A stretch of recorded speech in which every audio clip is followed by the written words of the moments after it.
Have you ever, actually stopped to think about the physical reality of your own thoughts? Oh, it's quite the rabbit hole when you really get into it. Right. Like, take a second and really feel it. You're sitting there right now, listening to this deep dive, experiencing memories, forming opinions, maybe daydreaming about what you're having for dinner. Exactly. And all of that, the entire, infinite universe of your inner life, every heartbreak, every brilliant idea is somehow being generated by 3 pounds of wet, squishy meat locked completely away inside the dark vault of your skull. It really is wild when you frame it that way. It is. How does a literal lump of biological tissue actually generate a feeling? Well, it really is the ultimate locked door mystery. For a massive chunk of scientific history, researchers just treated the brain as an inaccessible black box. Because they couldn't see inside. Precisely. You couldn't see the gears turning, so, you just didn't try. You put a stimulus in, you observe the behavior that comes out, and you completely ignore the dark magic happening in between. But we are finally turning the lights on. Because today's deep dive is venturing into this massive, dense document, exploring the architecture of cognition. It's a fantastic paper. It really is. And our mission for this deep dive is to map out the evolution of how science has actively tried to decode the mind. We're starting from the foundational theories of the 1970s, and we are traveling all the way up to some genuinely wild, cutting-edge 2026 concepts. Yes, things are moving incredibly fast right now. So fast. We're talking about concepts like multicode 6.0 and the resonant quantum physics of the brain. The sources actually call cognitive science the decathlon of the mind, and honestly, I love that. It fits perfectly. It's an incredibly fitting title, yeah, because we are stepping into an era where we can no longer afford to look at the brain through just, one isolated lens. Right. Biology, quantum physics, philosophy, computer science, they're all forcibly merging into a single narrative now. We're shifting away from that old behaviorist black box and realizing that the architecture of thought requires, well, basically every single scientific discipline working in tandem. Okay, so if we look back at the history, this really started to pivot in the 1930s with a researcher named Edward Tolman.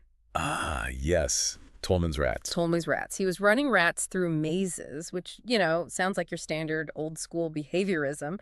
But he noticed something incredible. He proved that the rats weren't just learning mindless, robotic stimulus response routines. Right, they weren't just turning left for cheese. Exactly. They were actually building internal cognitive maps of the maze in their heads, which is huge. It was completely revolutionary for the time. It proved that brains are not just simple vending machines reacting to external triggers. Yeah. The brain is actively building a representation of the world.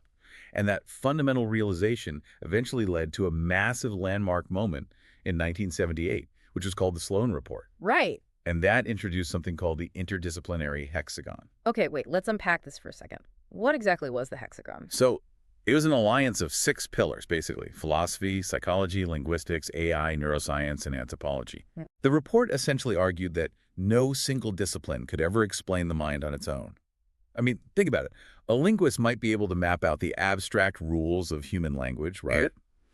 But you need a neurobiologist to physically locate where those rules are stored in the tissue. Oh, I gotcha. And then you need an anthropologist to explain how human culture shaped that language in the first place. They realized they all had to work together. And that interdisciplinary explosion eventually gave us one of the most famous frameworks for thinking about the mind, which is Douglas Hofstadter's classic book, Gödel, Escher, Bach. Masterpiece. Truly.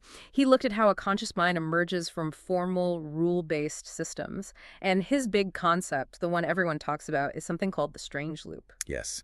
The strange loop is a brilliant way to conceptualize what consciousness actually is. Hofstadter suggests that consciousness isn't like a magical, invisible substance floating in your head. Right. It's not a soul or a ghost. Exactly. It's a structural phenomenon. It happens when a highly complex, hierarchical system suddenly loops back on itself and gains the ability to perceive its own structure. Okay, I want to make sure I'm visualizing this right for you guys listening. Is a strange loop basically like pointing a video camera at its own monitor? Oh, that's a good visual. Yeah, you get that infinite, trippy tunnel of feedback. So is Hofstadter saying that infinite feedback tunnel is essentially what I am? The system creates a symbol for itself, and that self-referential loop is the experience of being alive. You're really close, yeah. But the video camera analogy is maybe a bit too physical. Okay, how so? It's more about the hierarchy of logic. Imagine a system that processes basic rules, but suddenly it starts creating rules about the rules it just processed. Oh, wow. Okay. And this leads to one of Hofstadter's most controversial points, which he calls biochauvinism. Biochauvinism. I love that term. It's provocative, right? Mhm. He says that if the mind is just a formal software loop, a structural phenomenon of logic, then intelligence is completely platform independent. Meaning the hardware absolutely does not matter. Precisely. If you build the right kind of complex, self-referencing strange loop, it does not matter if it's running on the wet organic tissue of a human brain or the cold silicon of a digital machine. It's the same thing. Yes. If the structure is right, the machine has a mind just as much as you do. Hofstadter argued that demanding a mind must be made of biological cells is just biological chauvinism. Okay, but hold on. That begs a massive question. I mean, let's play this out. Go for it. If my mind is just a formal software loop floating in the abstract, why do I have a body? Like, why did evolution bother giving us all this wet, vulnerable, hungry biology if an algorithm would do the trick? Well, that is the exact question that shifts the entire paradigm. We have to move from Hofstadter's world of pure logic to a framework proposed by philosopher Andy Clark, which is called predictive processing. Right, I was reading this part of the source. Yeah, Clark looks at the brain not as a pristine logic puzzle, but as a biological organ that is desperately trying to keep an organism alive in a chaotic, dangerous world. He famously calls the brain meat that predicts. Meat that predicts. I absolutely love that phrase. It's so visceral. It really is. So how does the meat actually do it? Because the research suggests our perception isn't like a passive camera just recording reality. We actually operate via what they call controlled hallucinations. Yes, and what's fascinating here is how this flips your everyday intuition completely upside down. You wake up, you open your eyes, and you think you are simply taking in the world as it is. Right, like I'm just looking at a coffee cup. Exactly. But predictive processing argues your brain is constantly actively guessing what is out there before you even perceive it. Wow. It generates an internal model, a hallucination essentially, and projects it outward. The sensory data coming in from your eyes and ears is literally just used to check the brain's guesses. So it's double checking its own hallucination. Yes. The ultimate goal of the brain is to constantly minimize prediction errors so you aren't surprised by a predator or, say, a cliff edge. Here's where it gets really interesting for me. So instead of seeing reality as it is, my brain is basically an aggressive autocorrect engine. That's a great way to put it. So like when I'm walking in the dark and I trip over a stair, that's just a prediction error because my autocorrect hallucinated a flat surface. The autocorrect analogy is a really good starting point, but we need to refine it a bit. Because autocorrect implies the brain is just fixing mistakes after they happen. Oh, right. Clark's model is much more aggressive than that. It's trying to predict the mistake before your foot even hits the stair. And the brain really has two primary ways to deal with those errors. Okay, what's the first one? The first is perceptual inference. You trip, you realize the stair is there, and you immediately update your internal model. You literally change your mind to match the reality of the world. Okay, makes sense. And the second way? The second way is active inference. This is where you physically move your body to change the world so it matches your predictions. Oh. Like reaching out in the dark to grab a handrail that you strongly predict should be there? Exactly. In this view, the brain doesn't look at a room and see a collection of neutral objects. It sees a field of affordances, which are basically opportunities for physical action. Right, so a chair isn't just a shape. No, it's a thing to sit on. Clark uses this brilliant analogy of a surfer. Your brain is surfing this massive, crashing wave of sensory data, constantly adjusting its balance, shifting its weight, and predicting the next ripple just to stay ahead of the chaos. That is so cool. Okay, so if the biological brain is this hyper-efficient predicting action engine, how are computer scientists trying to replicate that mechanism in artificial hardware today? Now we get to the really cutting-edge stuff. Yeah, because we are in the middle of a massive technological revolution right now in 2026, specifically this transition away from old computing models to something the sources call multicode 6.0. Right. To understand the leap to multicode 6.0, we have to look at what's currently failing us. Historically, we had physical symbol systems. Like old school AI. Exactly. Think of early AI, like a vintage program called SHRDLU, which manipulated virtual blocks using very strict, rigid logical rules. But it couldn't handle ambiguity, right? Not at all. It was too brittle. Then came connectionism, which gave us neural networks. Instead of strict rules, knowledge is distributed across a massive web of connections, much like biological synapses. And one of the huge advantages of connectionism is something called graceful degradation, right? Yes, exactly. Like if you damage a few nodes in a neural net, the whole system doesn't instantly throw a fatal error and crash. It just gets slightly fuzzier, it forgets a detail, exactly like human memory. That's spot on. But now, in 2025 and 2026, researchers are saying we are hitting a literal physical wall with traditional computers. The von Neumann architecture is essentially dying. And the von Neumann architecture is what runs almost every laptop and phone today, right? Yes, it separates computing and memory, meaning data has to constantly shuttle back and forth sequentially. It's fundamentally too slow and incredibly energy intensive for the kind of fluid, parallel predictive processing that Clark described. Got it. And this bottleneck is what's driving the rise of right-brain computing, or RBC. And right brain computing isn't just a software update, it's a complete hardware redesign. Absolutely. It uses the physical properties of the medium itself to process data in parallel. Yeah. For example, researchers are using silicon photonics, which actually computes using light waves instead of electricity. That sounds like science fiction. Or they use things called coherent Ising machines. Okay, I need an analogy for a coherent Ising machine. What is that? Think of an incredibly complex Sudoku puzzle. A normal von Neumann computer tries every single number in every single box, one by one, step by step. Right, brute force. Yes.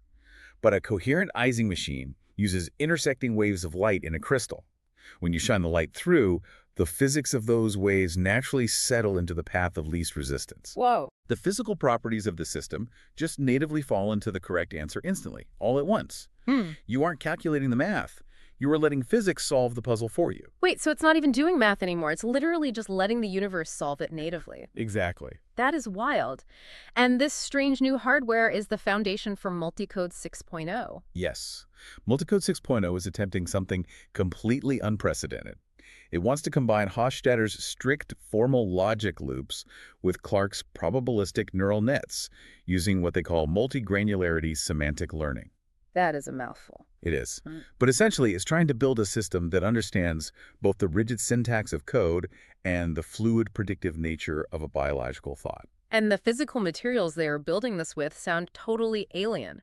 They talk about new platforms using aluminum scandium nitride al-SCN. Yes, amazing stuff. It switches states so incredibly fast, we're talking fractions of a picosecond, that it stops acting like digital on and off switches and starts mimicking the continuous flowing chemistry of a human brain. It blurs the line between digital and analog. Exactly. But what really anchors this for me, going through the research, are the two massive, real-world breakthroughs that just happened in 2025 and 2026. Ah, you mean the breakthroughs in brain-computer interfaces? Exactly. First, in 2025, Stanford Medicine successfully decoded inner speech. A huge milestone. It's unbelievable. They used recurrent neural networks to read the thoughts of paralyzed patients. The patients achieved a fluid 125,000-word vocabulary with 74% accuracy. But the reason this study is so mind-blowing isn't just the word count, it's the mechanism. The patients weren't moving their mouths at all. Right. The AI was directly monitoring the motor cortex. Yeah. And what this proves is that when you simply think a word in your head, your brain is firing the exact same physical motor commands as it would to move your jaw and tongue. Wow. It validates Andy Clark's point perfectly. Our brains are predictive action engines.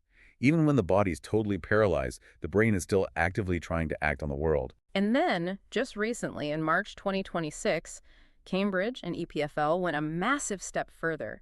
They created artificial, organic nanowire neurons. And they don't just passively read data, they actively, dynamically converse with living biological neurons. Yes, the silicon is actively talking to the meat. It's like creating an artificial translator that perfectly speaks biology. The silicon isn't just sending blunt electricity, it's practically learning the chemical dialect of a living cell. It's adapting. Yeah. So if my biological neurons can now literally have a fluid chat with its silicon nanowire, doesn't that firmly prove Hofstadter was right about biochauvinism? Like, the hardware truly no longer matters. Well, it absolutely supports the functionalist view, yes. The boundary between the biological mind and the artificial machine is becoming completely permeable. But, just as we seem to conquer the biological hardware, we get hit with a massive conceptual curveball from the source material. Okay, hit me. What if the material does matter? Not because it's squishy biological tissue, but because of the fundamental quantum physics of the material itself. Okay, This is where we cross into the absolute radical frontier of today's deep dive. We are pushing past software algorithms and into general resonance theory. And something called quantum ether biology? Yes, quantum ether biology. This is a profound shift in how we view reality. Tam Hunt and Jonathan Schooler propose general resonance theory, which suggests that consciousness doesn't just emerge from complex algorithms or strange loops. Right. It emerges through shared physical resonance, synchronized vibration, field coherence. Okay, I'm struggling to visualize how this resonance actually works. Are they saying my brain cells are literally humming? Essentially, yes. It's built on 4 basic axioms. First, the resonance axiom. Literally everything in the universe vibrates. Okay, simple enough. Second, the panpsychism axiom. Yeah. Because everything vibrates, all matter possesses a rudimentary baseline level of phenomenal experience. Wait, what? All matter? Yes. Third, the coupling axiom. Resonating structures that are close together will eventually link up and synchronize their vibrations. And fourth, the combination hypothesis, that shared synchronized resonance is actually what creates higher-level complex consciousness. Okay, so how does this change our understanding of the brain? Well, what's fascinating here is how this attempts to solve the famous binding problem in neuroscience. The binding problem asks, how do billions of disconnected individual brain cells create a single, unified, seamless experience of you? Right, because they aren't physically touching in a way that makes one big blob. Exactly. General resonance theory suggests it's not about neurons passing digital text messages back and forth. It's literally about them vibrating on the exact same frequency. Think of thousands of fireflies flashing randomly in a dark forest. Oh, I've seen videos of that. Right. And eventually, through coupling, they all sync up and flash at the exact same time. That's what the math, specifically Kuramoto-type dynamics, shows our brain cells doing. They phase lock together, creating a massive increase in the speed and bandwidth of information flow. And quantum ether biology takes this strange idea even further. It argues that biological organisms aren't just chemical machines. We are self-sustaining resonant cavities. It's such a beautifully poetic idea. It really is. Yeah. The theory suggests that the structured water inside our cells actually acts as a waveguide for these frequencies. And even crazier, our DNA functions as a fractal antenna. Yes. Because of its unique spiral shape, DNA can catch, tune, and coordinate this system-wide phase locking. But Okay. hold on, let me play devil's advocate here. Please do. I am stuck on the panpsychism axiom. This theory literally claims all matter has a rudimentary level of experience. Are they seriously saying a rock or a spoon or a table is slightly conscious just because its atoms vibrate? Yep. Isn't that crossing the line from hard, measurable science into pure mysticism? It's a completely valid reaction, and it's exactly why this theory has triggered such an intense, brutal debate in the academic community. The counter-arguments are severe, and researchers are not holding back. Okay, what are the main critiques? I imagine they're pretty harsh. First is the zombie resonance critique, Oh. championed by researchers like Stephen Grossberg. Yeah. He points out that just because things vibrate together in the brain-like gamma wave synchrony doesn't automatically mean that vibration equals consciousness. Right. You can have perfect resonance without a shred of awareness. It's happening in your gut right now. Second is the problem of epistemological privacy. Meaning we can never actually prove it. Exactly. Consciousness is inherently subjective. We can never conclusively prove that a vibrating protein, let alone a planet or a spoon, is actually experiencing anything. We can't ask the spoon how it feels. Yeah, the spoon isn't doing interviews anytime soon. Right. And practically speaking, critics also point out the massive societal risks of this research. If we can truly decode inner speech and understand the physical resonance of thought, the privacy of our own inner monologue becomes vulnerable. That is terrifying. It opens a Pandora's box regarding thought surveillance. But the academic pushback isn't just aimed at the quantum resonance stuff. There are also researchers pointing out massive flaws in Andy Clark's predictive processing model, specifically something they call the darkroom problem. Oh, the darkroom problem is a brilliant philosophical trap. Let's walk through it. Let's do it.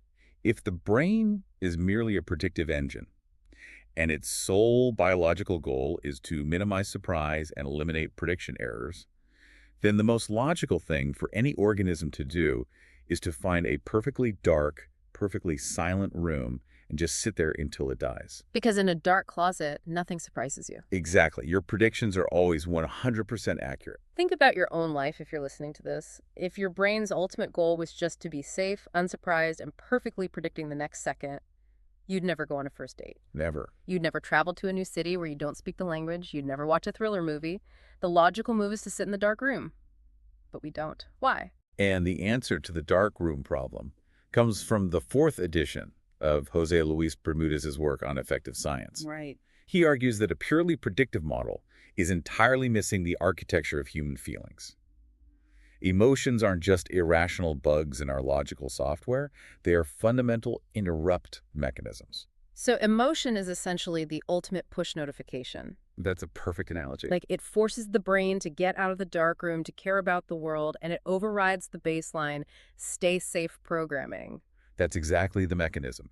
Emotions force the biological system out of equilibrium. They compel the predictive engine to actively seek out novelty, risk, and connection. And modern AI is actually starting to decode this emotional layer, isn't it? Yes, it is.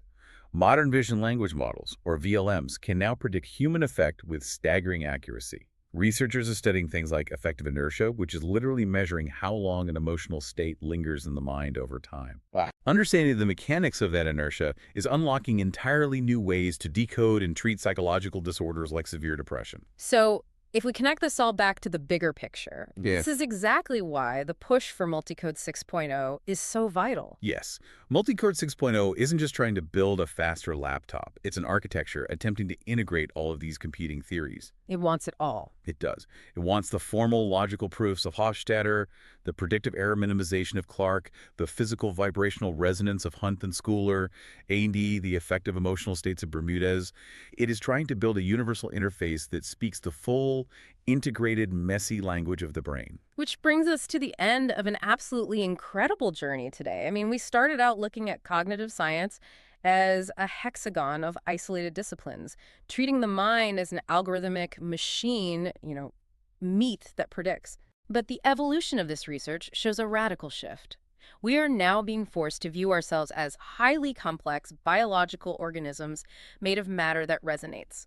Biology, emotion, logic, and quantum physics are all playing a critical part in every single thought you have. It is a profound evolution in how we understand our own existence. Yeah. We are moving from viewing the brain as a lonely, isolated computer locked inside a dark skull to seeing it as a resonant, vibrating instrument intimately connected to the physical environment around it. And I want to leave you with a final, completely mind-blowing thought to mull over. Tucked away in the absolute fringes of this research is a speculative concept we haven't even touched on yet. Oh, this is the wild stuff. It really is. It's called chronosynthetic resonance.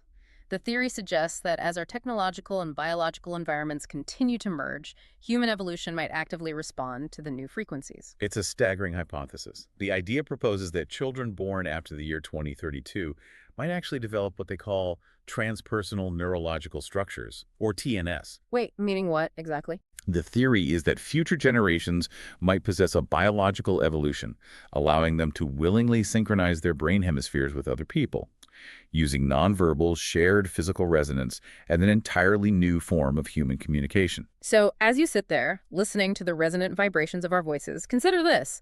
If Multicode 6.0 allows artificial intelligence to mirror the brain's language perfectly, and our own squishy biological brains evolve to natively share physical resonance with the world around us, where exactly does the machine end and where do you begin?